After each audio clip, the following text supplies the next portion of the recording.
blanket feeling cold against your skin. Running through the chaos, letting all the sin. Temptation in a bottle, ready for the night. Craving for the thrill, it's time to ignite. Dark desires burning bright. Echoes in the dead of night. No retreat, no looking back on this heart attack. Hey, how are you all? Good to see you. Good to be back. Hey, a day off yesterday. It was a day of mourning for my 49ers, who seem to have crashed and burned in only week 4 of the NFL. It seems to be what has happened. In the last 24 hours, there has been 2 really big documentaries come out in 2 separate countries as well. One in the UK on Channel 4, and it's about Jay Slater. Sort of the takes you from the beginning of when he went missing, and then it takes you all the way through to the inquest of his death. And then there was a second documentary that came out, and it was about Ellen Greenberg. And here, let me grab the title of it. Yeah, so it's called Death in Apartment 603, What Happened to Ellen Greenberg? And both of them really, really good. But I want to focus on this one for a minute, and I'll tell you why. So I don't know if you all remember. Hey guys, good to see you guys. Good to see you. Hey, good to be out here. Good to be back. I don't know if you all remember what happened to Jay Slater, but he was in Tenerife and he just went missing. He was on a night out, had been going to a festival as well called NRG Festival, electronic music, a pretty cool festival over there. And he had gone back to some lads' homes. He'd sort of gone back after, from what the inquest detail says, he was quite drunk. He was quite drunk. He'd had some party favors as well. And at some point, he decided he wanted to leave. That he wanted to leave and wanted to head back and meet up with his friends. So the people he was with were acquaintances, and he wanted to go back to the friends he had come to Tenerife with. Well, according to the inquest, he died after falling from a great height into a ravine type area. Really horrific death. Really, when you look at the post-mortem images that were put up in the documentary, here, I'll show it to you. Here, let me show you the bit that they showed in the documentary. I have it right here, and you'll see the type of injuries that Jay had, and you go, well, it explains a lot. It explains why basically they were unable to find him alive. Here, I'm just trying to scan through it. I have it on my computer right now. And then I'll get into a second topic. Yeah, here. Then I'll get into a second topic of discussion about what they say in this documentary. And I think it'll be interesting for all of us to talk about. And it's the relationship between what the difference between actually is journalists, people on TikTok and YouTube, and the families. And where do the boundaries lie between all of them? Because it comes up quite frequently in this documentary. Here, I'm uploading that photo from this post-mortem. So it's a digital rendering, and you can see what happened to Jay's skull when he fell down that ravine. I think they said it was like 30 feet or something. So I'll have to check the measurements, but it was a long fall, unfortunately. And they were saying in this documentary that this type of impact on the skull would be from hitting a very hard surface from a height. So the pathologist was mentioning that it's pretty typical to see this type of skull fracturing when you get these type of fallen from a height type, injuries from people. So quite severe. The injuries were not probably not survivable. They said he probably died instantly when he fell from that mountain. And it brings me to my second point. One of the big overarching themes in this documentary is how much the family says that people on TikTok and people on YouTube made their lives a misery while searching for Jay, but also after he was found, after he was buried, after the inquest was completed, people were still running around with conspiracy theories. Now, one of these they showed in the show, and it was a guy on TikTok saying that Jay had been dealing party favors at the festival and had borrowed them on tick and somehow lost $30,000 worth of uh party candy and had to pay it back. And that's why the family had a GoFundMe and were raising $30,000. Well, I come to tell you that if you were carrying $30,000 worth of party favors at a festival, one, you would need a friggin' wheelbarrow. You would not need a backpack. Or two, if you did have it in your backpack, you'd be lugging it around all day. It's not it's not like this much. It's not like a tiny little bag full. $30,000 worth of party candy would be like a giant pack like this big. It'd be huge. Like they get down to like €5, less than that, depending on how many you buy, depending on who your sources are. You'd have thousands of them. They're not super expensive. You're not going to be traveling with like 5 kilos of you know other things. It was a ridiculous story from the beginning, but these were the type of things that were going on during the search for Jay and after it, and they were putting out these rumors that he has to owe the dealers money, and when the family pays up, then he'll be given back. And these type of rumors went on quite frequently, and it's pretty awful. There was another one they gave an example of was some young lady on TikTok, and she's all like, wake up.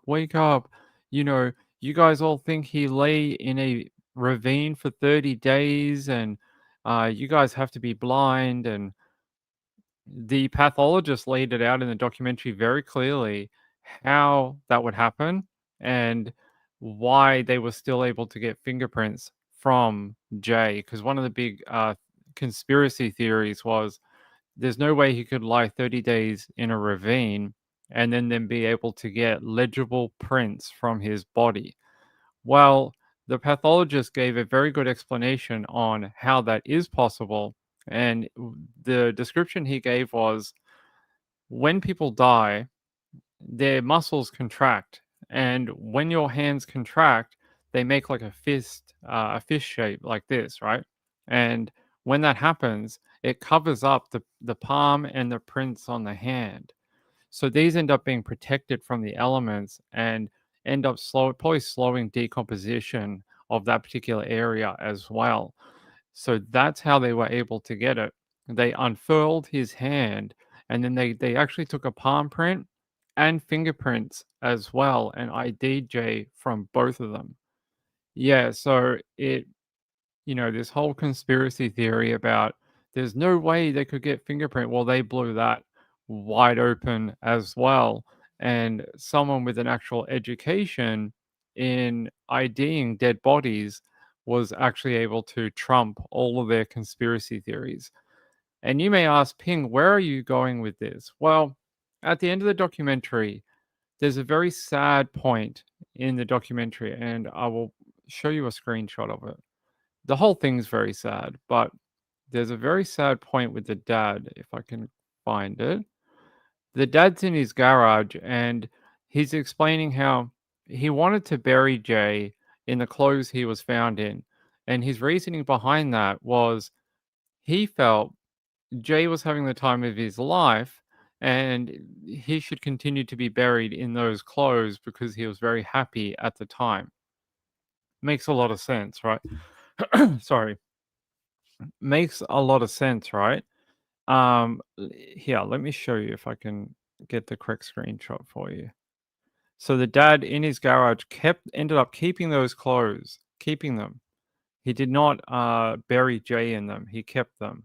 And the reason he kept them was to prove the doubters wrong. And I find that extremely sad, extremely, that they didn't get to bury Jay how they wanted to because of people online, because people were being jerks on the internet. Let me see. So his dad had a pair of shoes. Yep. I'm just taking some screenshots from the. There's one bit I really want. Yeah, I'm gonna. Yeah, it's muted. Yeah, I just want to wait till we get to a certain point. There we go. That's the one I wanted. Okay, let me put these up for you guys. So his dad kept Jay's clothes and some other things in this box in his garage, and he kept the clothing that Jay was found in. There's his Nikes, his Nike shoes, and the shirt also, if I can get it. Nope, that's not how we do that. There we go. So also the shirt, it's a little hard to see in that photo, but his dad kept it. Um,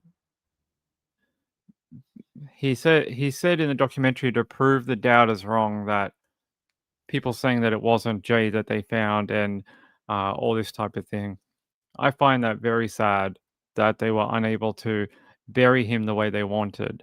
And they go on in the documentary to explain that this type of harassment has made it very difficult for them to process the death of their son, even though he died in an accidental way. Kathy said, was he on vacay? He was on vacation. So he went from the UK to Tenerife. I'll show you a map. Hold on, Tenerife, which is in Spain. Pretty common holiday destination for young Britons. If you're in the UK, people often, young people and older people, take holidays to Spain. It's not a abnormal type thing. Yeah, I'll show you the map. So here, there is Tenerife, Spain. It's yeah. Thanks, DJ. I was about to talk about that in a minute. So there's a map of the island for you, and they talk about at the end of this documentary about where does the barrier begin with reporting. Is someone on TikTok a journalist? Is someone who works for a newspaper a journalist? Are you actually reporting on a case when you hop on TikTok and you just talk rubbish and you have no information? Is that actually reporting, or are you being a town gas bag and basically, uh, rumor mill? Is that what you're doing, or are you actually providing something to the investigation, to the public? There's a difference, right? But the family was saying that they are basically being harassed throughout the whole thing, and they want to see laws strengthened for people who get in the middle of investigations. This one got such to a heated point that during the inquest, which an inquest is used to find the truth, that's what they're used for. In someone who has died, maybe they've died in a strange way or a way that's not doesn't have an answer or a correct answer. They use inquest to try and find the truth. At the inquest, they tried to get people who were surrounding Jay and would have information to come to the inquest and give evidence.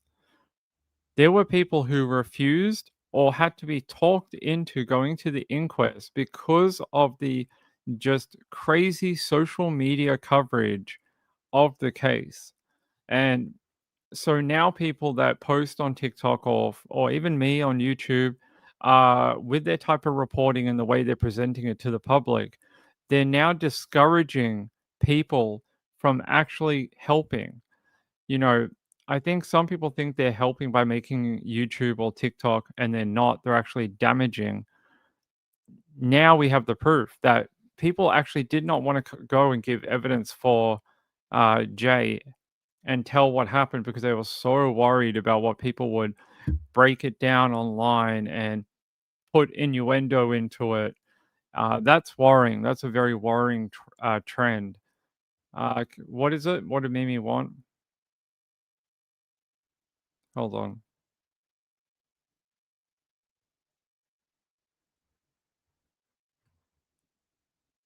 Um, I cannot find what she was asking. You guys will have to repost it. It's not showing up on my screen, unfortunately. Betsy said, "Why don't the authorities shut these sites down?" Well, then we that's the wider discussion. Where is the barrier? Where is the sort of where do you say that's enough? Do because you have free speech problems. Do you put it under harassment laws? Then what is harassment? Is reporting on the case harassment? Is asking questions a type of harassment? It's a tricky thing to answer. It's difficult. Mimi said, "Ping, we were wondering where Gayla was. Is she not here today?"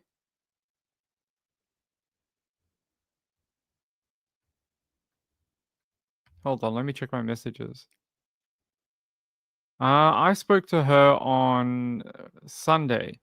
Was she not here last night and the night before? Yeah, she might be busy with her mom. I know her mom's had some problems. Wendy R said, "Hello, everyone. Hello, how are you? Good to see you." Yeah, so it opened up that wider discussion, and it was very sad to see the heartbreak of the family at what they consider, well, people. It's almost like they took a shot at me, even though it's not. I never reported on this very much, but um, it makes me feel bad because I'm part of a group of people who do this type of work, and that's troubling to me that these families hate them so much. Like, you could see just how much they hated social media commentary on their son's disappearance, and then you know they found him, and it's very sad to me that they would be so wound up about what people are saying online. Apparently, they even had people calling them and demanding a ransom to have their son returned to them. I think that's horrific. Betsy said the obvious damaging rhetoric is not reporting.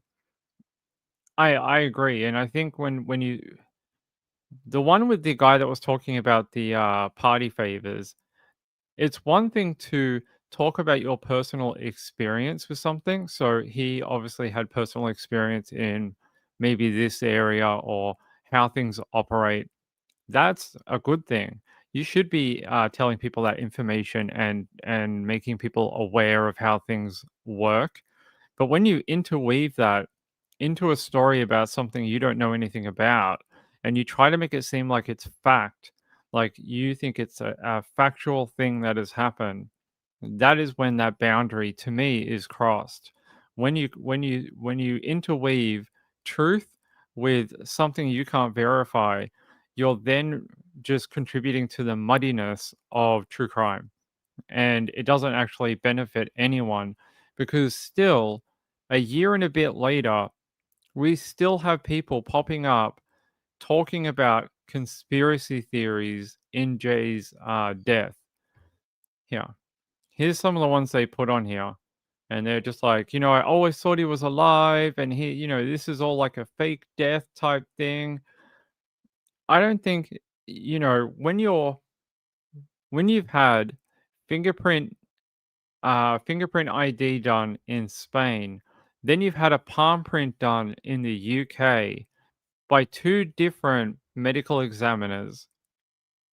How much, like, how would you have to be the most amazing magician ever to be able to somehow avoid a palm and fingerprint ID from two separate countries.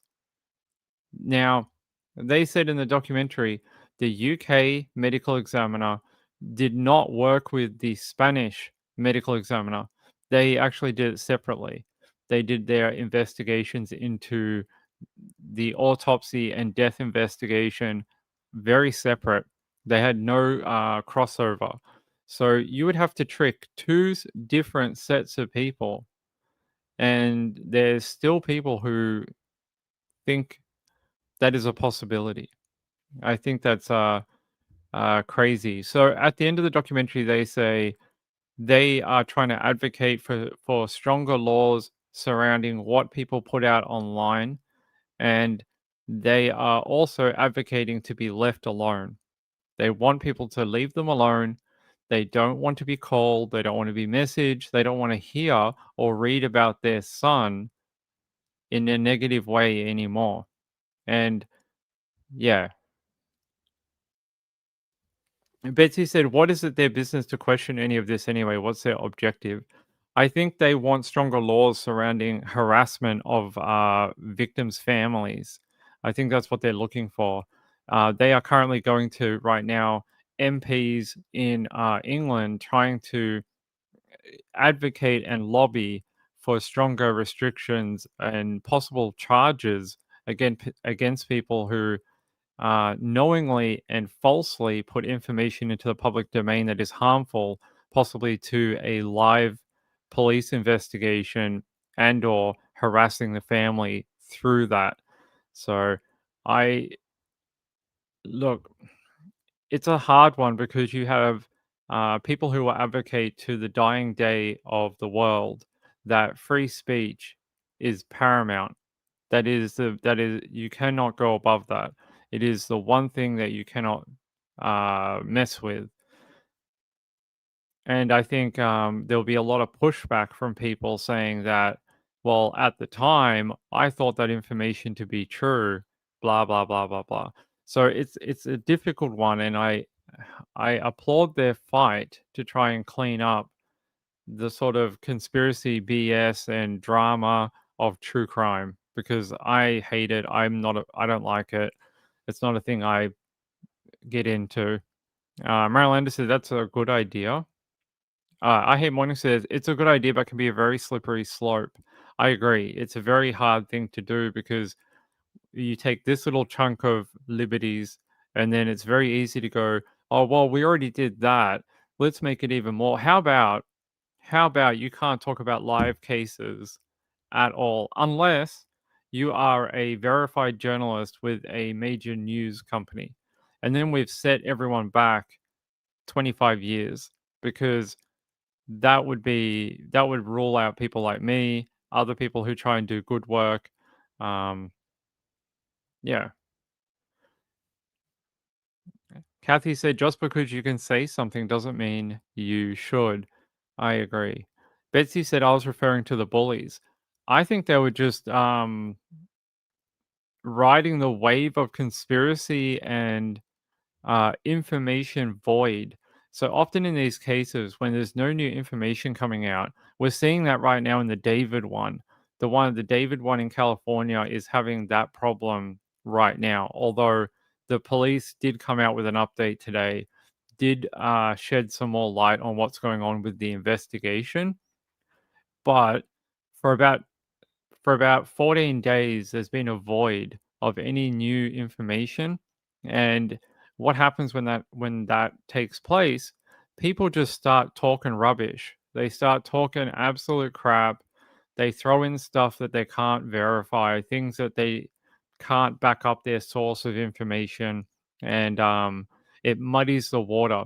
And you have things like this, like a year later, and people are still saying that he's alive somewhere, living his best life, hiding from his parents. And this is a family who buried their son, buried him. They had a funeral. It was in the documentary. And they're all like, oh, that kid that was buried in the casket, that's not him. Really? You're going to do that to the family? and tell them that their son is out there, it's not the person they buried in the casket. For what reason? The kid had a good life, got into a bit of trouble when he was younger, seemed to turn a path into being better. Not perfect. I don't think anyone's perfect, but better. Got a job, had a career. He was he picked up a trade and saved money to go on holidays. Seemed like he was had everything going for him. So I don't understand why he would want to run away from his life in the UK and hide out in Spain. It doesn't make a lot of sense. Kathy said, "Why do people want to believe he's alive? To cause more drama and drive views on TikTok? That's what it is." Rachel said, "It's very sad. Happens in many cases. It does." Let me see if I can find anything here.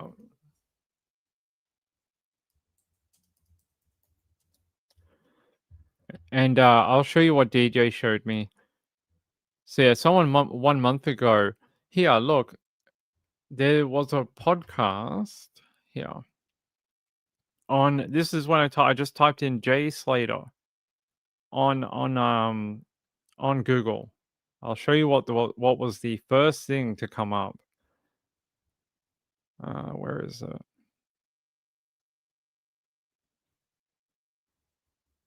Here. This was the first result I could find on Google. Jay Slater murdered, the mysterious disappearance. Really? Really? You're going to drive views to your podcast by knowingly putting something into the public domain that the authorities in the UK have ruled him to be dead, and that they said it was no third-party involvement. Come on. I get you got to hook viewers, and I get you got to get likes and whatever.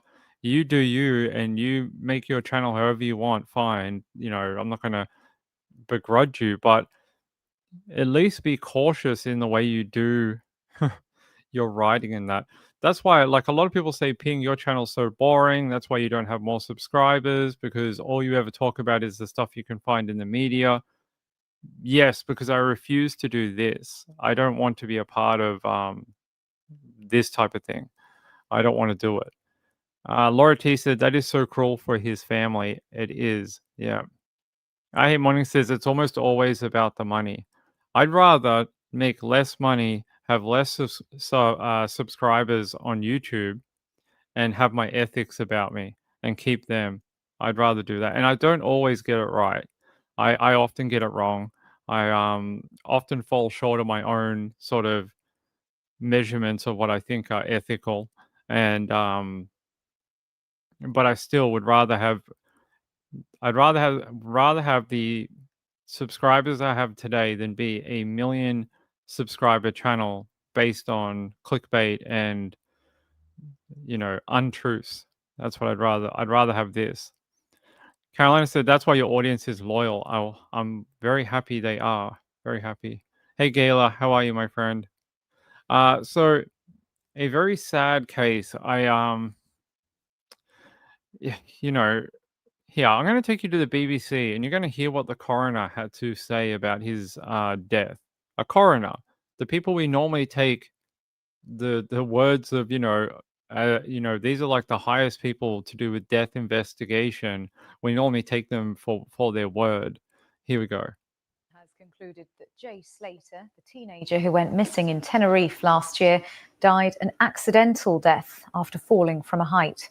The 19-year-old disappeared on the Spanish island last summer, leading to a 4-week search before his body was found in a ravine. Our North of England correspondent Fiona Trott is outside the coroner's court in Preston for us now. Fiona, this attracted a huge amount of global focus when he disappeared last summer. That's right, and that's something that the coroner and the family touched upon today as well. What we really learned from the coroner a few moments ago when he delivered his findings was just how physically vulnerable Jay Slater was when he left his group of friends and went to that holiday home high up in the mountains. There were traces of MDMA, cocaine, and alcohol in his system, and he fell up to 25 meters down a ravine.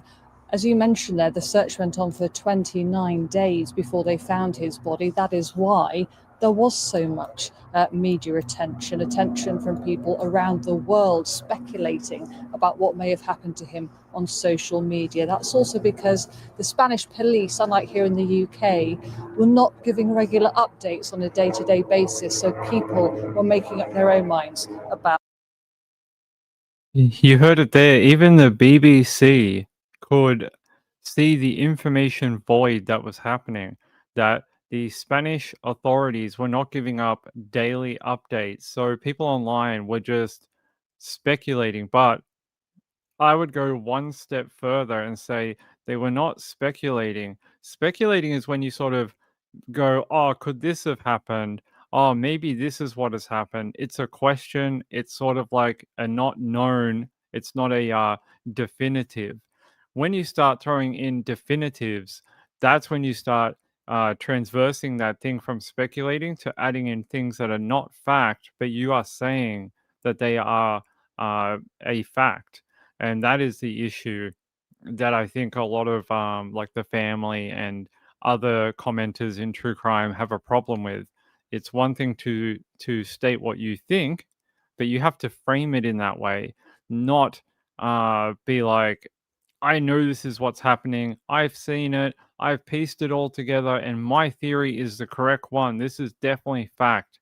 Only to then be only then to be disproven several times by two different authorities, one in the Spanish and one in the UK, and both of them disagree with everything you have to say.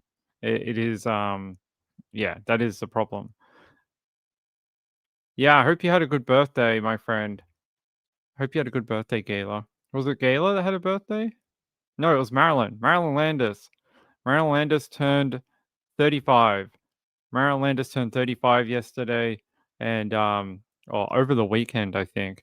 Hope she had a great 35th birthday and partied like it's 1972. Hey, Woman of Steel, how are you? Good to see you. Hey, Lisa. Kelly says, exactly, Ping, there's too many people on YouTube covering true crime just for the money and the views. If I was covering it for the money, I would have left a long time ago. I would have left a year ago. Yours is in October. Okay, we'll have to keep an eye out. By the way, just so we can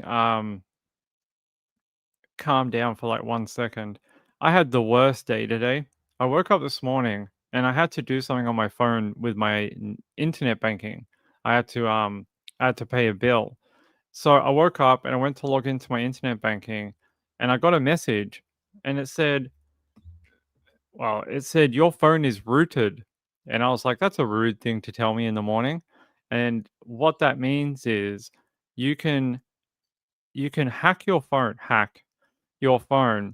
to allow yourself to get to the file level that controls the entire phone. That is what the meaning of rooted is in mobile phones. This phone has never had that done. I've never done that to this phone. I've done it to other phones I've owned, but not this one. So I was doing some more research because I couldn't get into my banking at all. And I was like, why can't I get into the banking? Why would it be doing this? And I found out that my phone is a Note 10, Note 10 Plus. It's from 2019. Apparently, it has been end of lifed. So it is now not supported at all. No security updates, no operating system updates. And because you don't get the security updates, the banks and other places that use security certificates for mobile won't let you access the banking because the security vulnerabilities are too high. So this morning I had to go out and purchase a new phone because I can't. Apparently, the first one is the banking. So the banking went today. Apparently, at some point, there'll be other ones like email, Android services or something. So the phone will be almost bricked in a few months. So I had to go out and purchase a new phone, unfortunately. But yeah, wasn't even thinking of buying a phone. I was quite happy with my phone. I've loved this phone. I've used it for years. No problems with it. I would use it for another 5 years if I could. It's a great phone. Um, but have to have access to my banking and my email and other security things. I have to have access. So I had to go out and buy a phone this morning. So that was my morning. I had to go buy a phone. Your phone is rooted. That's right. Thanks for the super chat. I appreciate it. Betsy said your phone expired. Basically because it's not getting the security things and they're not patching the vulnerabilities. The banks won't allow it to log in to your banking. Yeah, they're forcing people to buy new phones. Yep, I know. Carolina said that is BS. Just because you took care of your phone, they force you to buy more. I know. My phone's in great condition. It's never broken. I've never smashed it. It looks brand new. I don't even have a screen protector on this, and it has no scratches in the phone. None. It's yeah, annoying. Kelly said, I hate getting a new phone and anything with technology don't mix well. Yeah. So I got a what did I get? I got a Samsung S23 Ultra, which basically looks like this one. It looks like a newer version of the Note. So had to get a new one. So that was an annoying morning. I was like half asleep trying to pay a bill and it just wouldn't go in. I was like, what's going on? What's this error message? And yeah, so that was my morning. Gayla said Samsung should have warned you in advance. Well, they didn't. I never got an update or anything like that. Nothing like that. Here, I'll show you.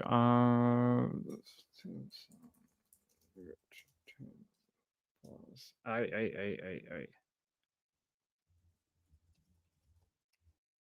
So apparently Samsung do have a thing here, and they did do a press release in 2023, and I'll show you. Samsung ending support for Note and Note 10 Plus, and they're saying Samsung has announced it will stop supporting the Galaxy Note 10 and Galaxy Note 10 Plus, and that was 2 years ago. So apparently 2 years after they stopped supporting it, it basically runs out after 24 months from that point.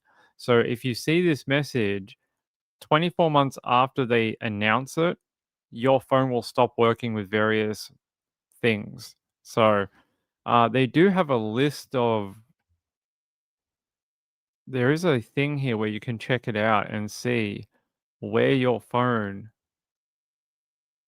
See, they tell you like security updates, Android updates, and when your phone will end support for it. So if you bought a brand new S25 Ultra, which came out in February of this year, 2025, you would get till the 3rd of February 2032. And at that point, the phone will stop being supported. So it's S25 Plus, same date, 3rd of February 2032. And if you have any others, you can see. So I'll go to the one I bought today. Where is it? S23. Here, S23 Ultra. I bought it. This is the one I bought today. I will get another year and a half out of it, and then another 2 years and 4 months for the security update. So I'll get until 17th of February 2028. And then at that point, I'll have to buy a new phone again. So in a couple of years, I'll probably be looking for another phone. So this is what they're doing now. And if this happens to you, you won't be able to get into your banking and all sorts of applications and stuff. So your phone will eventually stop being compatible. And that's what happened to me this morning. Woke up and my old Note 10 just didn't work anymore. So that's how they make you buy a new phone. They stop giving you updates for the phone itself. So there's two types of updates: the ones to the operating system, so Android, and then the ones for the security. And yeah, they just stopped updating both of them eventually. So there you go. Hey Joe, what's up, buddy? What's up? I don't know if they understand what rooted means in Australia. Kathy said, I think that's what my new phone is. We're phone buddies. We're phone twins. I Hate Morning says, my daughter loved her note. She was frustrated. She was forced to buy a new one a few months ago. Me too. I love my note. I would not update it unless I was forced to. It's a great phone. You're an iPhone girl? I've never used an iPhone in my life, ever. Never used an iPhone, and I never will. I'm not an Apple person. I've never owned an Apple device. I've never bought an iPhone, an iPod, anything, ever. Hold on, I need a drink. One minute.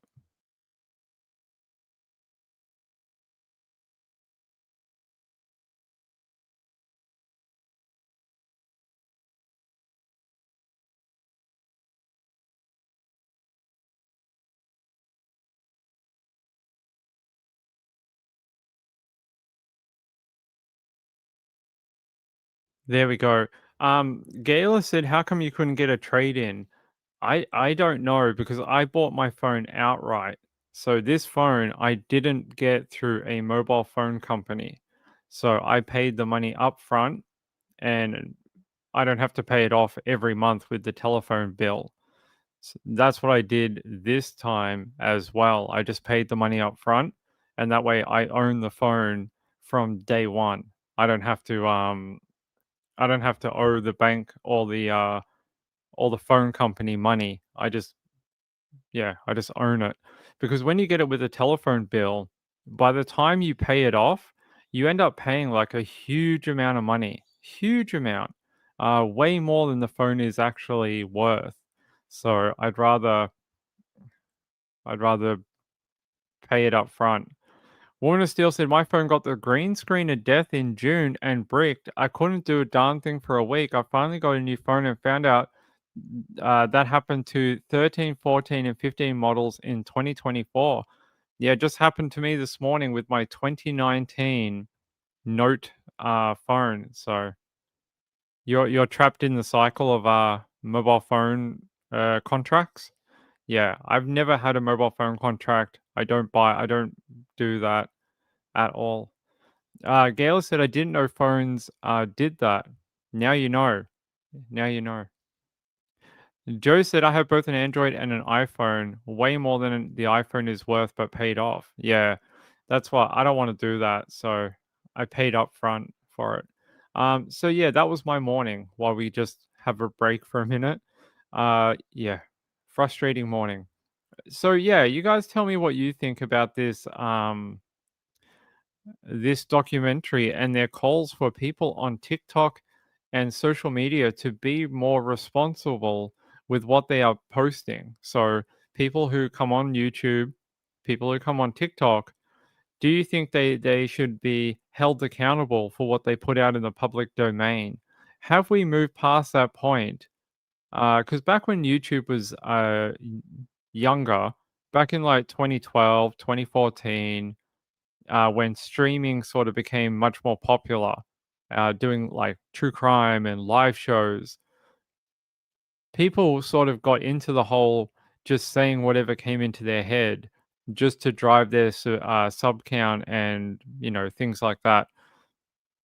Do you think that we are past that point of allowing people to just do that? Should there be consequences for what you put out online when you're talking about things like a live investigation, a missing person, something that can affect other people like the family? Let me know what you guys have to say. Um, Kathy said, "What about the Colorado young man who apparently fell off a mountain?" There was a guy that we were following last year. I don't know if it's the same one you're talking about, but there was the guy who climbed up the mountain, and I don't know if they ever. So you guys just got out of summer, right? They said last year it was about to go into winter, so it was this time last year, and I don't know if they ever found him. Hold on, did they? Let's have a look. Man lost on mountain. Was it Colorado? Not Grant Gardner. No, it's not Grant Gardner. It was Austin. Austin. Was it first name Austin? Let's have a look. Yeah, Austin King Henke. Did they ever find him? Because they said they were going to go back in the summer and find him. Okay. So apparently they are now switching to a private search group to find him. So they never found him. So they were going to go back when the weather warmed up this year in 2025. Sounds like they did and they never found him. Geez, where on earth could he be? We covered this when he first went missing. You guys might remember. September 17, 2024, he was 11,400 feet up the mountain. And then they know he made it there because he made a phone call when he got to the top. But they don't know what happened to him after that. So they're saying it looks like they're going to have to get a private search crew to keep looking for him. There's the letter. And he says, I can't feel my fingers and my glasses are so fogged from the ruthless weather of the mountain. He says, I truly cannot believe I am here after what it took to be here. I endured rain, sleet, hail, and the most wind I have ever felt. I could not see Eagle for most of the day. So Eagle Peak is where he was on. And they say, due to the most fog I have ever seen in my life, I free soloed too many cliffs to get here and walked up to the peak from the connecting peak, aka not the right path. He says, I'm 22 years old and I will never forget today the rest of my life. Life is beautiful. Go out and live it. Austin King. That's the letter he wrote on the little book. So there's like a little book at the peak that you can write in, leave a message. But they're saying that even this summer, with people hiking all on the mountain, they never found him. That's really sad. I can't believe they did not find him this year. Wow. No updates either. No real updates. Just that his father was going to resume the search for him in July, but doesn't seem like they found anything. Wow, I can't believe they just never found anything. Oh, very sad for that family. That's a long time, over a year now.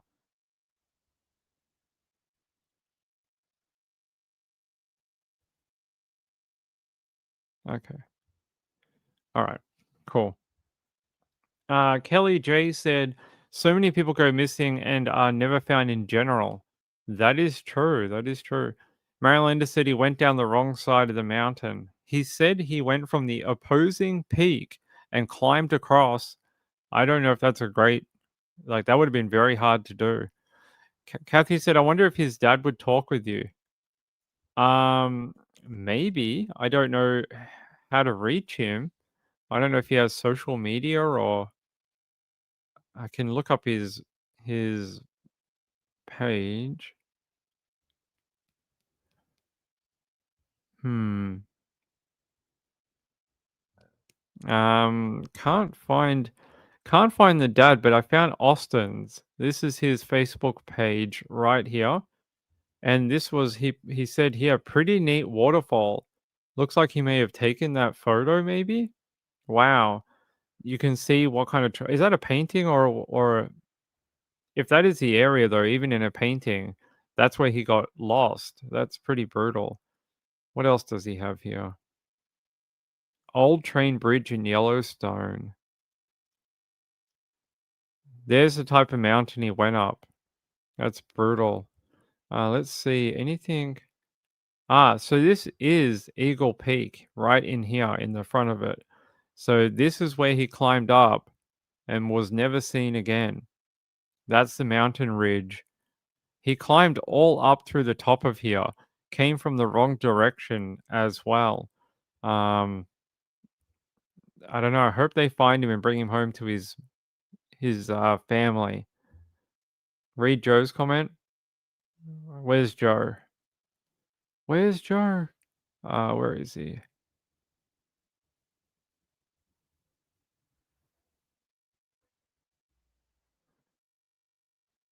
Sorry, sometimes StreamYard doesn't give us all the messages. Where is it? That's the only one I see.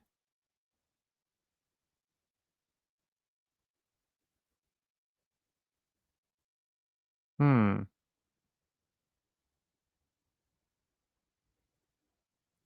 I can't see another message from Joe. It's not showing up on StreamYard. You guys might be able to see it, but I can't. It doesn't show it to me. Oh, I thought he was talking about the young man in Hawaii. Further up? Let me have a look. He said I'm on an Android phone. I know that. Um,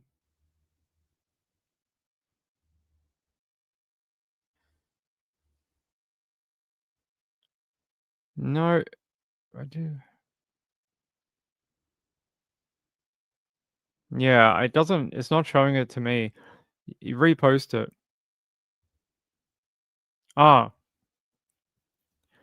you had a phone call with the OSBI regarding London Valdez, a new phone call. Let me know. Let me know how it went. If they're going to actually investigate it properly or not. Let me just double check that I'm not going mental. Read Joe's comment. Yes. Yeah, actually for me, guys, it doesn't show it. I'm telling you. Yeah. Under Joe's comment, there is no other comment. there, there is no other comment. It's just that one. So there we go. Yeah. Danny, hey Danny, what's up, brother? Good to see you. So there you go. Austin King never found alive. How sad.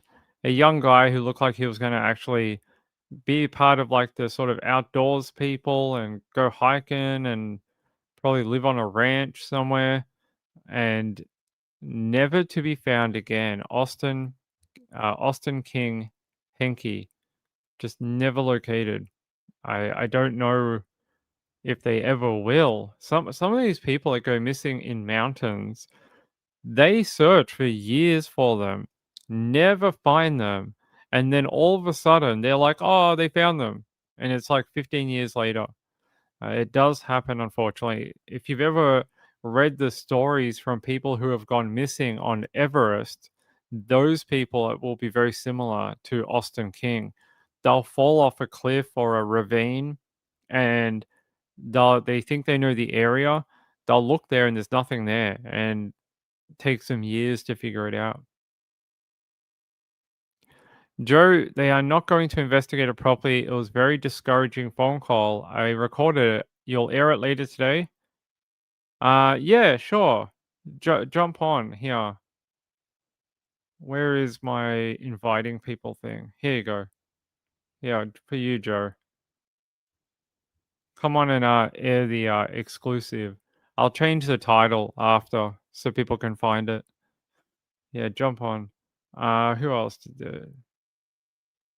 What did I do this morning? Oh, the phone thing? Yeah. I bought a new phone. All right.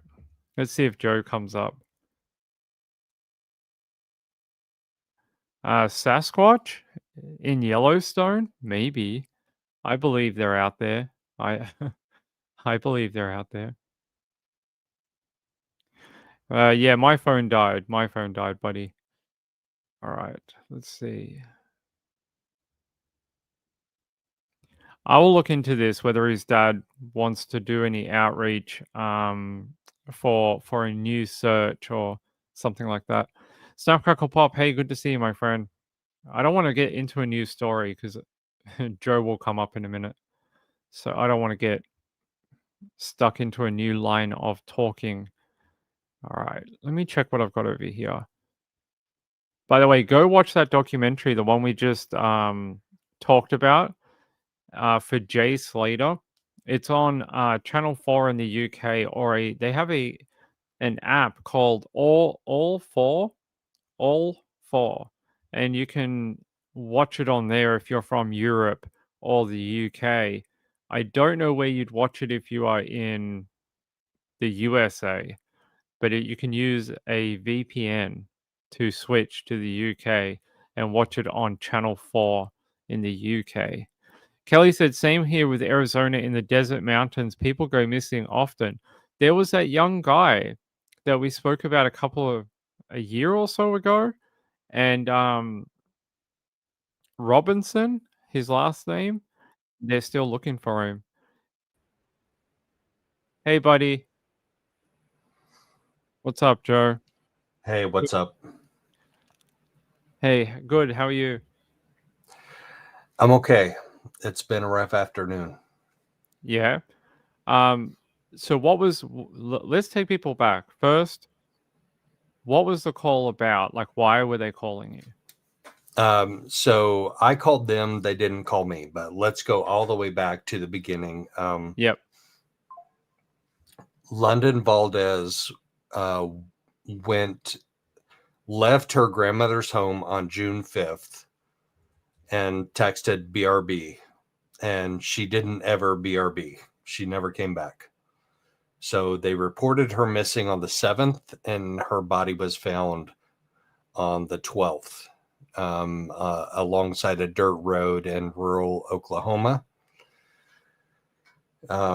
During that period of time when she was missing, the local police department did not take her disappearance seriously.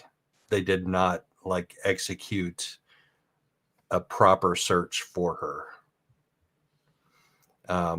But eventually, when her body was found, the Oklahoma State Bureau of Investigation was called in to investigate. So that would have been June 12th.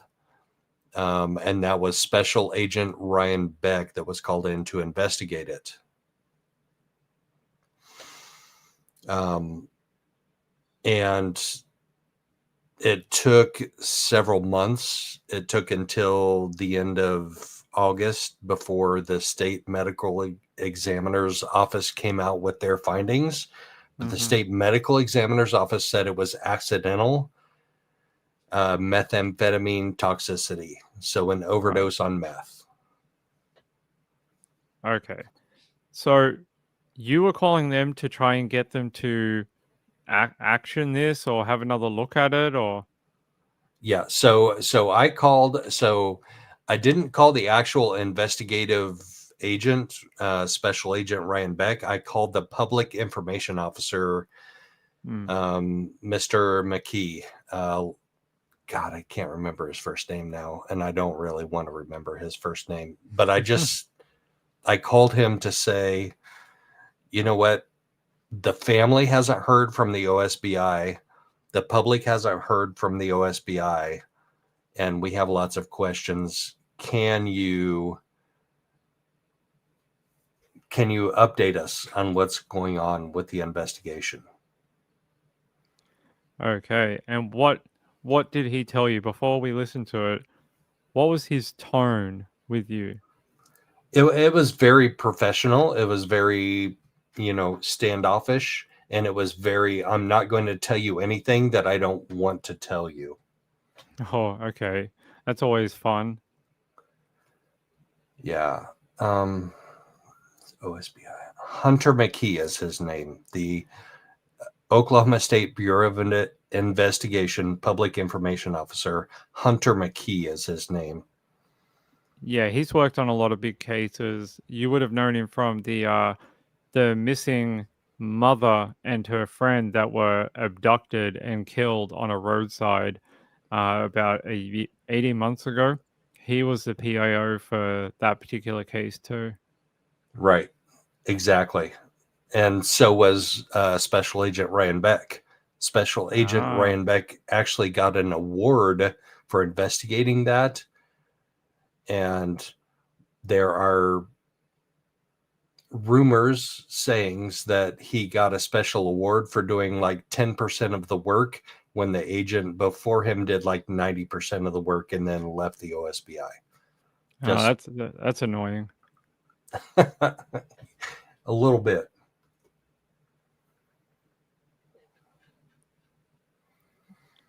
All right. Do you have control, or do you need me to put it up? I need you to put that up. Okay. Did you get that? Yep. Add to stage. Okay. It wants me to. Hold on. Come on. All right.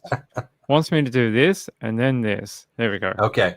So just keep in mind that my volume level is higher, and McKee's volume level is lower. And I'm going to try and fix it before I air it. But if you want to pump up your volume, then I'll just remain quiet during this.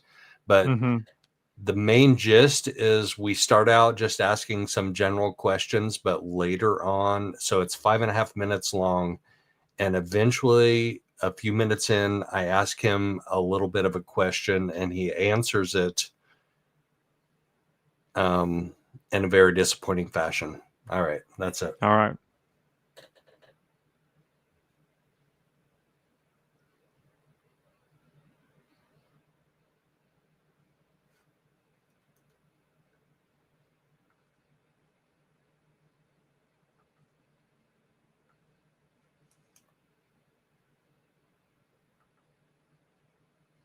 Is it not playing? You've gone into recent media, but yeah.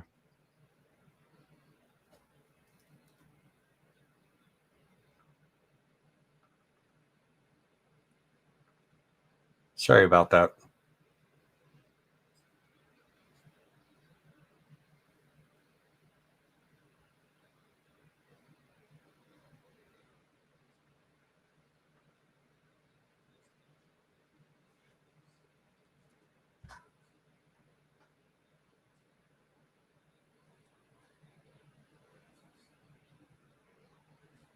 Is there supposed to be like a huge thing of blank air before the call comes in?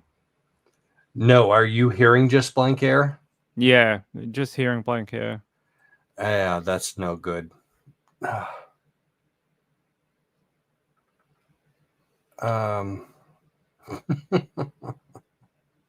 Technology. Yeah, right. What about this? Do you hear that? No. If you want to throw it up on Dropbox or something, I can play it. Let me do that. Let me do that. All right. Let me send No you the worries. actual media file. Yeah. Because what's good about StreamYard is, or not StreamYard itself, but working in a browser streaming software, if you're on Chrome, you can throw any media into a tab and it'll play. So audio, video, photograph, and it'll just play it. All right. So, all right.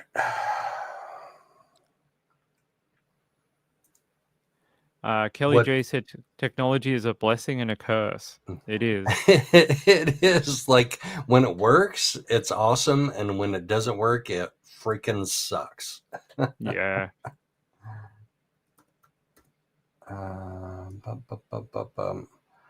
What's your email address?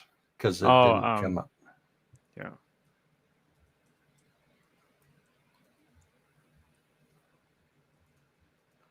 Sorry, everybody. I didn't mean to throw a wrench in the works. Like, this is really a very meaningful case to me, and it was very disturbing when I heard what the PIO had to say to me today.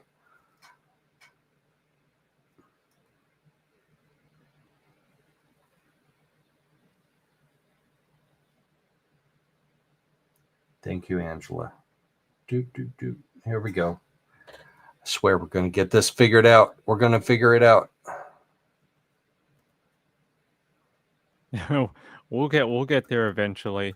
I had this same problem. I got a evidence packet at the end of the trial, and they sent one of the videos in a like Microsoft Media Player format, and it's like the only format that doesn't work with the browser. And I had to, on the fly, transcode it to MP4 so that it would work. But yeah, the fun of streaming things, it's not as easy as people like to think it is. Okay. I just hit send. Okay, So it'll you come should through in be- a couple minutes. Right. Okay. Everybody hang loose, just like walk and talk, chat Well, amongst no. yourselves. Tell them what you've been up to since you got back from CrimeCon. Honestly, it's been all London Valdez. I'm getting ready to take a trip to Oklahoma next weekend. And I'm not going to lie, I'm a little bit nervous because if you're dealing with law enforcement that is possibly shady, possibly corrupt, if you're dealing with a highway that is a drug corridor, and if you're dealing with possible drugs and gangs, I mean, there are a whole lot of things that can make my trip out there a little more dangerous than it needs to be. So, but I'm all in for justice for London. And this phone call today that I had was so disappointing. It was so disappointing. All right, I've got it up so we can play it. That sounded terrible. No one clipped that and put it against some sort of like innuendo. The media file's working now, so I can play it, and everyone listen to it. But Joe said you're going to have to turn up your volume a little bit to hear Hunter McGee talk. So, all right.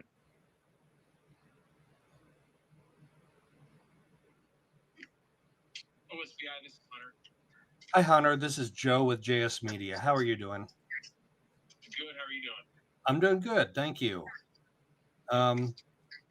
So I'm covering the death investigation of London Valdez. And I have some questions, and I'm in contact with the family on a regular basis, and they haven't gotten any updates from Special Agent Beck in a while. So I'm just calling to see if maybe the OSBI is planning on some kind of a case update in the near future. Yeah, Ryan Beck, who is the case agent on that, would be in contact with the family. I know that he says that he has been, and he gets updates that he will. I mean, that's all that I can really say on that front. Of course, I work in their media department. Yeah, I get that. I get that. And I'm just going to express some frustration to you. And I know you have a limited amount of response that you can give to that, but it's been at least 2 weeks since he's given any investigation, and they have several questions that they would like answered in that investigation. Well, I will reach out to Ryan Beck and let him know, and we can go from there. But obviously, that's going to be a conversation between Ryan Beck and the family. Right. And like I said, I'm in contact with the family, and they feel like they have not been updated as often as they should have, and they have questions. So I'm going to go over a couple of those questions with you just so I can get it. Here's the thing. I'm not going to be able to answer those questions because I've been in contact with them as well. The answers that I have at this time I've provided, and I just really have not. I don't have any other comment at this time. So I do apologize, and I understand that you're doing a story, and I appreciate that, and I appreciate that you've been in contact with them. There's nothing. Okay. All right. If there is any chance to get any kind of an update, like on the investigation at all, And I very well respect the fact that when you're in the middle of an investigation, there's limited information that can be disclosed. But also on the other side of that, there is some updating that should be going on with the family and with the public, through the media. So if there's any way we can get any kind of an update, that would be much appreciated.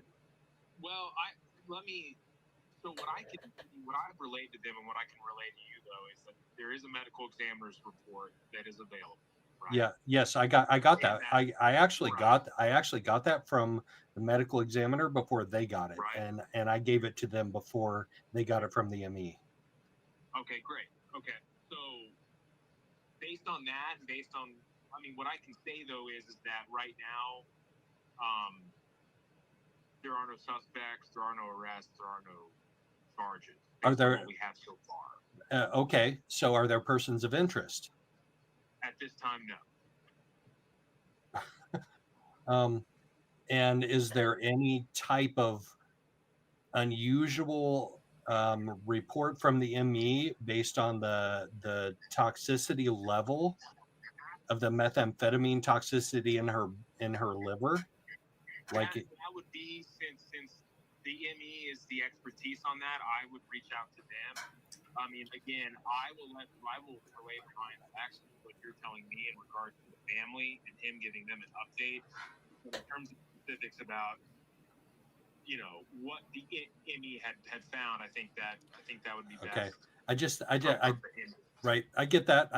But just as a completely objective third party, having two adult males, and maybe with Braden's dad being a third adult male that was last seen with her, that are not even persons of interest in this, is highly suspect to me, just as a media person. Okay, I understand. I think that's all. I'm probably going to be able to. He's out. When I say that, he's out. Okay. Can I give you my phone number? And if he's out, as soon as I start mentioning Leo Brown, he's like, I'm out. I'm done. Yeah. He pushed you away almost from the start, though. He basically did. Absolutely, he did. Yes, absolutely, he did. And I'm glad I kept asking questions, because we got to the point where he said there are no suspects or persons of interest, which is total fucking bullshit. Sorry. Sorry, not sorry. That just no suspects or persons of interest. Yeah, it definitely sounds like they just want to rely on that ruling of accidental. It doesn't sound like they're going to push too hard past that. Yeah. When did this phone call take place? Today? Oh yeah, like this afternoon, maybe at the most 12 hours ago, maybe 10 hours ago. Did you already show the family the call or not yet? I did share it with Mom and with Aunt. I told Grandma that I had it, and she didn't ask to hear it yet, but Mom and Auntie heard it. Well, hopefully they will now get contact with the investigative agent, because it sounded like he was more interested in making sure they were kept up to speed, even though I know they haven't so far. But like that's sort of like the two switches on this. He was quite happy to pass along that, but anything you wanted to know personally, he was like, no. Yeah, it was really, really disappointing to me and to Mom that he said there were no suspects or persons of interest, because Jose and Braden are definitely persons of interest, or they should be in this investigation. And if they have been cleared out of this, it's total bullshit. Carolina's asking, does the family have a lawyer that's representing them right now? They don't. And we may have to start like a GoFundMe, because they don't have the resources for it. So stay tuned, because we may start a GoFundMe for that, for a lawyer and or an investigator, a PI. So because they're not a victim of a crime, so they can't go to they can't get legal aid, and they can't get victims of crime compensation for a lawyer. Yeah, they would have to go to something like a community legal type thing if they didn't have the funds for it, Right. which is irritating because as soon as they mark that as like if they say it was I don't know, a criminal case of some sort, they would then be entitled to representation from the police. They would Right. get victim And so thing. that's one of the major problems is because the Oklahoma State Medical Examiner has ruled this quote unquote accidental. So even though her methamphetamine toxicity level was like 10 times what you see in a normal meth overdose, and you don't see that many meth overdoses, it's still ruled accidental. And that's what the OSBI is hanging their hat on at this point in time. Yeah, it definitely seems like there's like a piece of this bridge that is missing, and they just don't want to look for it. No, no, absolutely. And the two persons of interest, Braden and Jose, are just like super curious to me. Like, I am not implicating either one of them in her death, but I am saying we need to look into the possibility that they might be implicatable in her death. Like, if you're an adult male and you go take a 16-year-old for a ride in your SUV, and you go get high and drunk with her in your SUV, and then you leave it there out in the middle of rural Oklahoma, and you go walking home, I mean, there may be some charges that you might need to face, maybe. Yeah, well, not even if it's not directly correlated with her death as such, but just being a party to a minor, doing whatever illegal activities. There's probably various things that you could be charged with. Yeah. And what's okay. So that's common sense to me, and that's common sense to you. Like, both you and I understand that there should be something looked at here, and for both of them to have been cleared. And both of them, according to the OSBI public information officer in my phone call with him today, to say there are no suspects and no persons of interest is extremely disturbing. That's extremely disturbing for the OSBI PIO to say that to me on a phone call. Yeah, I wonder if I think one, he was probably trying to get rid of you, but two, He definitely was. yeah. I've called PIOs before, and if they're friendly, they don't talk like that. I just wonder. I wonder if they end up calling the family, do they get a different statement from the investigative agent than what he gave you? I just not saying that they're actually going to say, "Oh, we're investigating. It's still whatever." I just wonder if the information they end up giving the family is just different to what he told you. Well, they haven't given any information to the family for 2 weeks. They're supposed to be updating them at least weekly, if not more frequently. They haven't won't. been, they haven't been doing that. And I got the phone number for Special Agent Ryan Beck, and I texted him, and he has not responded to my text either. So I don't know if he will. Most of the time, they'll push you back to the PIO because they don't have any obligation to speak to you. It's interesting. Like one of the major complaints you see with police departments is often how they deal with families that are in these type of situations, whether it is a crime that's taken place or whether it's a suspicious death of some sort.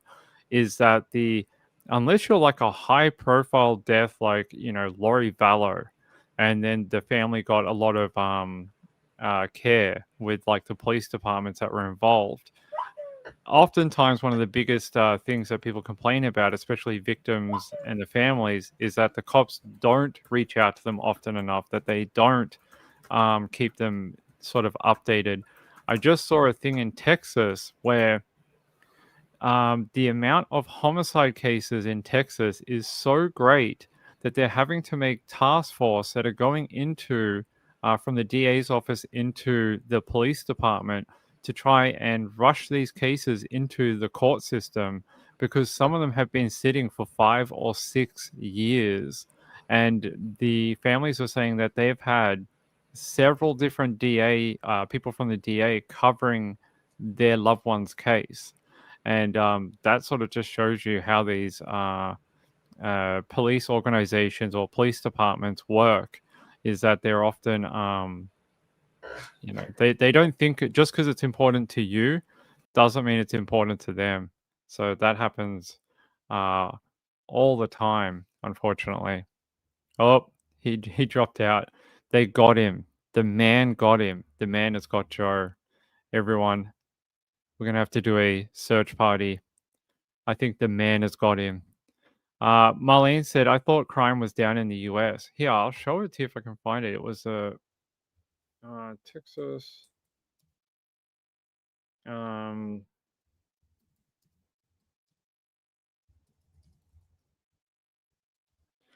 Let's see if I can find it. There was a whole article about how they were organizing for murder cases.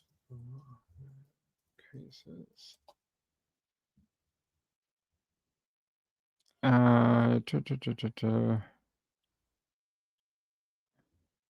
can't find it off the top of my head, but if I ever find it, I'll bring it back up on the show. Is he back? Hey, you back? I may be back. I may not. Rumors have it. Rumors have it. All right, I'll report it to TMZ.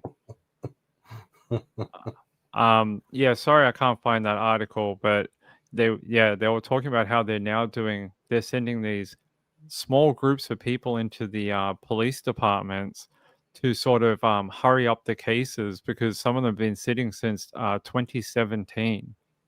Like a murder case, like we're talking about like big murder cases where people have like been shot, killed. It's been in the news and the media, and the cases have just sat like for almost a decade. So I know in at least Texas, which is one state south, that they are I don't know. And the families, so they talked to some of the families of some of the victims that are waiting for these cases to go through the system. And they were saying one of the number one things that they're annoyed about is that oftentimes the people who contact them are not directly related to the case. Oftentimes the people who contact them are different people compared to the person who called them last time. So they're saying it's often disjointed, and that they basically just are treated horribly by the police department. So I wouldn't be surprised if it's the same way in this one too. Oh, Kathy has a good question. Do you see that? Oh, there you go. So this case fell in my lap, like just completely coincidentally. So I was driving back from Phoenix to Indiana. So Phoenix is where I was covering Lori Daybell's case. Indiana is my home state. And I was driving up US 54, and I went through this little rural town called Hooker, Oklahoma, in the Panhandle.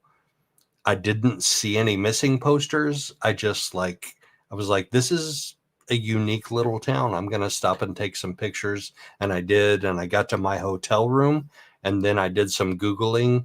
And then I found out about the case of London Valdez when I Googled it. It's like, so her grandmother will tell me and has told me that London found me. I didn't find London. So that's what found me about this case. Like it was just, it's such a unique story, and it needs light on it. And when I was at CrimeCon a couple of weeks ago, and I talked to Vinny Politan about this, Vinny Politan, he was like, this is such a weird case. You need to keep pursuing it. Good job on this. Keep doing it. So That's what I'm doing. But today, this phone call that I had with the public information officer was very discouraging, because he admitted that they have no suspects and they have no persons of interest. And I know that there are persons of interest. So have they totally written them off? Like, are they saying that Jose and Braden are not persons of interest anymore? I don't know. I think if you can end up getting in touch with the police officer, you need to ask them whether the case is actually active or not. And if they tell you it is, then ask them, what are you exactly investigating? Because if you're not investigating a person of interest, what exactly are you doing? Because that's the only really path it can go. Because otherwise, it's it's what the ME says is a accidental death. So that would be the question I'd be trying to get an answer to from the guy that's supposed to call the family. Right. Special Agent Ryan Beck. Yep. I have Yeah, a text out to him. So everybody keep your fingers crossed that he texts me back or calls me back. let's hope so. You know, it reminds me of the case that everyone's sort of looking at in California right now, that David case, the guy, Exactly. the singer. Yes. It's very similar, and people don't recognize the similarities. Like, she's an underage girl and she's Yep. out with adult males, and then she just goes missing. Like, it's very similar. And Thank you. now they're saying that it is they can't do anything, they can't name it anything until that ME investigation comes back. So they're basically saying there is no homicide investigation because they don't know if it is a homicide. So they are basically waiting on I'm guessing they're waiting on toxicology. But yeah, it could be months. Who knows how long it takes for these toxicology results to come back. Right. And so, say the toxicology results come back and she has a high level of meth in her system, like London did. Like, who's responsible for that? Can you charge anybody for that? Is that responsible for her death? Like, how do you translate that to some type of culpability, in a court of law? Well, it should be the adult that's with her at the time of the death. That's because they're the ones that have the sort of the care. So when you look at these cases, that's a child. The only person that you can look at is the adult in the situation because they're the ones who take the duty of care. You know, if they're with them, then they've got to be the adult, right? That's why we look at adults in that way. So in her case, if she does come back with something like that, then it's got to be David because they can prove that she was living with him. They had some sort of relationship. He could have charges for that too. But if she died in that sort of way, then the only person they can look at is him. Or, okay, but Lisa also has a decent point, and that is, where do her parents come into this? Like, if she Yeah. literally was like 14, 15 years old, where are her parents and why are they allowing her to go live with this guy? You can also say that about the cops too, because when she was reported missing, the cops one knew who she was with because the parents knew she was with David, and had reported that to the police. So in a year since she was last reported missing, she had been reported missing other times, but since last year, 2024, no one went looking for her. Like no one checked in and was like, "Why is there a 14-year-old hanging out with a 20-year-old?" Like it's a bit strange to me. Yeah, okay. So you have right now, you have pictures of London Valdez, Yeah. and I'm just going to say her pictures are not that dissimilar from the young lady that was with David. Yeah, They're not. they're not that different. Celeste is the woman, Celeste, the yes. girl, the girl. Yeah, so she does look sort of similar in a way. Yeah. So she's a brown skinned minority, and man, what do we do with this? What do we do with all of this? I think you just got to keep pushing on it until you get some result, even if it's a negative. You just got to keep working it.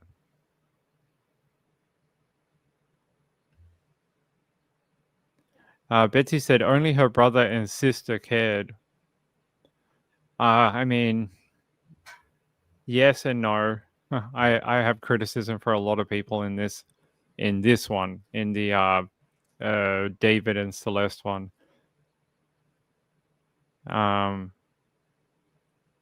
Yeah.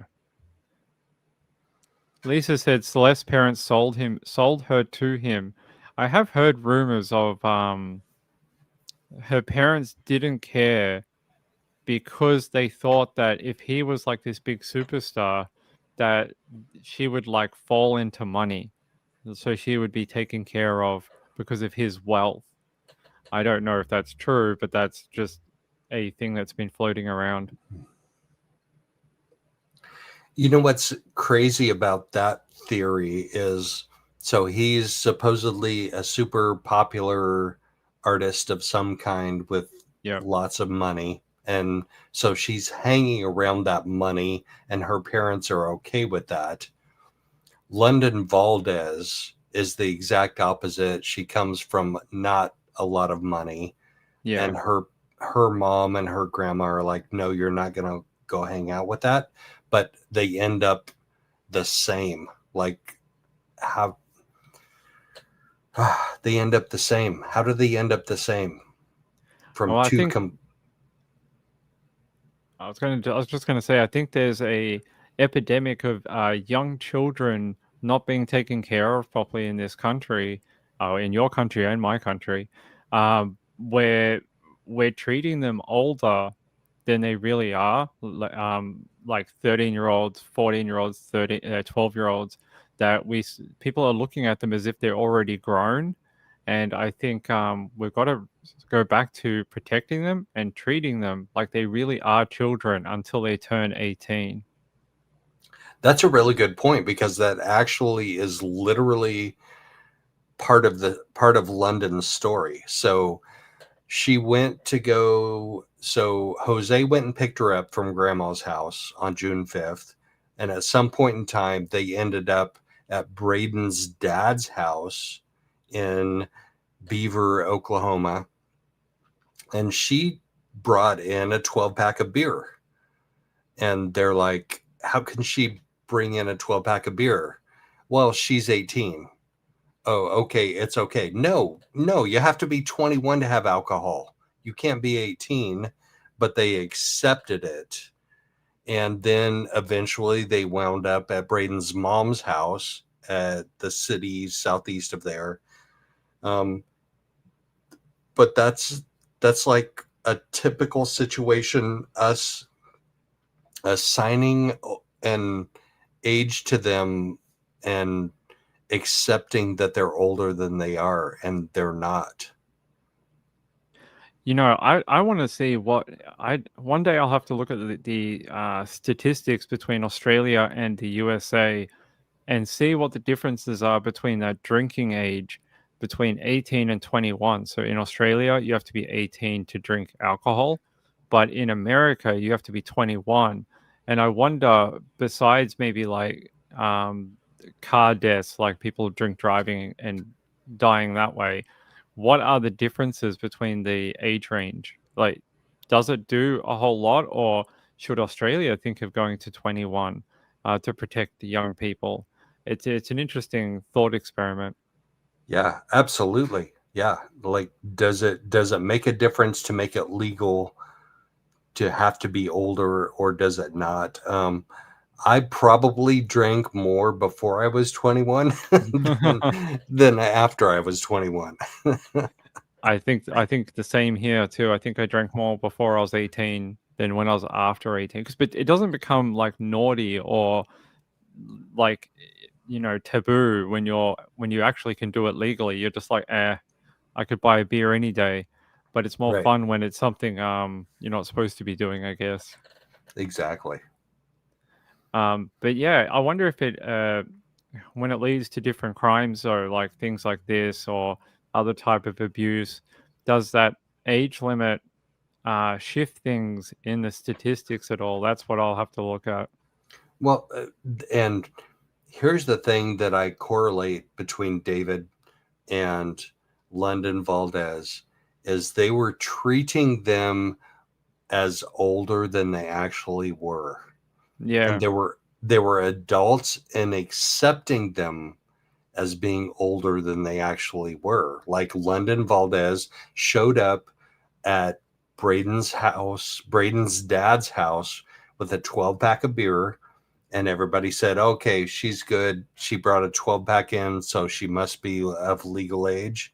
No, she's not. She's freaking 16. Yeah, What's that's she doing? bonkers. What's she doing with the 12-pack? Like, for real. What is she doing with the 12-pack? Okay, if you're Braden's dad and his name is Leo, why are you accepting this young lady into your house with a 12-pack of beer? Why? Why are you accepting that?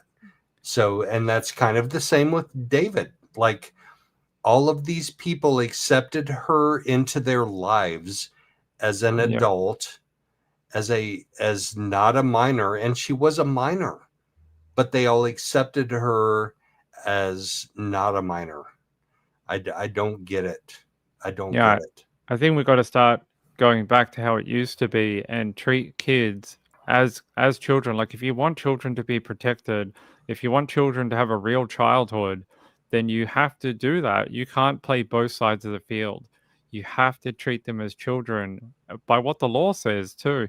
I think some of it also some of it goes back to people trying to be like the cool parent as well. Like, so maybe that dad was like, "Oh, I'm trying to be the cool dad, and you guys can drink. You're close enough." And I think that's got to stop. Um, too many times the whole trying to be your child's best friend and not their parent has led to tragic outcomes. And we have two completely different cases. So we have David and we have London Valdez, and nobody's covering London Valdez, and I will continue to cover it, and I'm okay with that. But it's very, very similar in the fact that what does society accept as that level of they can drink, they can participate in parties? Like, what do we accept as that? Well, it sounds like this one, Celeste, she was going out on tour with him and going to nightclubs that were over 21 or over 18 and hanging out backstage with alcohol and drugs present. And uh, you know, it it doesn't sound right. It just sounds bizarre. And then you have to question, why is this 19, 20-year-old man so interested in this very young girl, very young at the time? That's, I think there's far too much of that going on too, where this with the internet and things like that, there's so much access to children. And I think that those lines that used to be like steadfast in the sand, like adults are this, children are over here, and they don't really mix unless you've got family or friends or something like that. But now it's like you go online and there's 32-year-olds speaking to like 16-year-old girls, and they're in high school or whatever. Like, it happens far too much. That's a totally valid point, and that's actually very relevant also to London Valdez, because she was at her grandmother's house in rural Oklahoma, and Jose, one of the adult males, took her to go meet another adult male, and maybe he told her, or maybe he told him, that she was 18, and maybe he didn't, and maybe Braden knew that she was not 18. Maybe he didn't know she wasn't 18, but we should know that as a part of this investigation. Like, Braden, did you know that she was 16 years old? Like, that's a very relevant question that we should all know at this point in time, and we don't know. and it's Yeah. very similar to David and Celeste. Like, Mm. did you know that she wasn't 18? Did you know that she was under the age? That's like a very relevant question. I think by the evidence that's online already, if he said no, then he'd be lying. I think there's already so much evidence online that shows that he knew she was underage. And the reason I brought up the online thing is because David and Celeste met in a Discord chat room, and that's sort Oh, of where shit. they hung out and were like talking and things like that. So yeah. That does change things a little bit.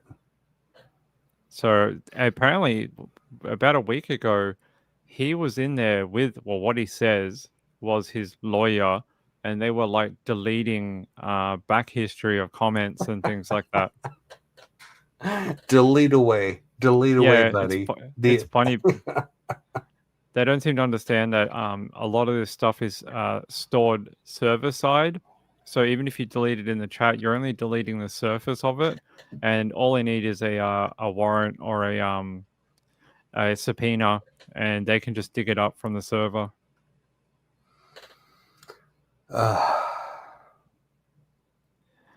All right, shall we wrap up for tonight? It's late. Yep, I'm good with that.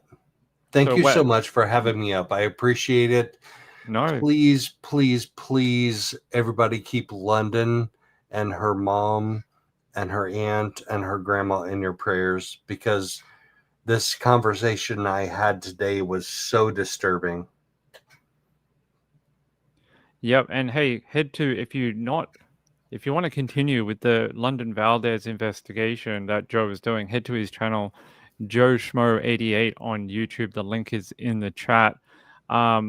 Hey, thanks for coming on. I appreciate it. It's always interesting when I can get you up on the stream to talk, and it's always a good night.